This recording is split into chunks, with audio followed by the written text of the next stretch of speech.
14 तारीख के प्रोग्राम को सक्सेस करो और हमारा जो कॉन्स्टिट्यूशनल सॉल्यूशन का जो डिमांड है फॉर ग्रेटर त्रिपुरा लैंड, उसको आगे करने के लिए आप लोग 14 तारीख को मैं सब MDCs, MLAs, YTF, TWF, senior advisory council, Motha leaders, सबको,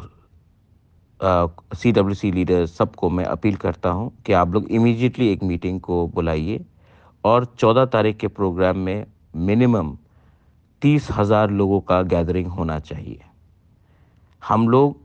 सब जगह से, कंचनपुर हो या साबरूम हो या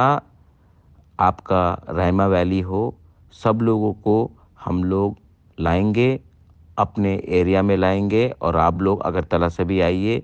और हम लोग एक यूनाइटेडली प्रेशर रखेंगे गवर्नमेंट ऑफ इंडिया के ऊपर कि हमारा डिमांड को आपको पूरा करना पड़ेगा। ये सिलसिला जारी रहेगा जब तक हमको अपना constitutional solution for greater Tripura land नहीं मिलता है। मैं चिंता नहीं करता हूं कि कौन कहाँ है, लेकिन ये हमें करके रखना पड़ेगा क्योंकि हम लोग शांति से लेकिन एक होकर मोस्ट इम्पोर्टेंटली एक होकर, एक आवाज़ में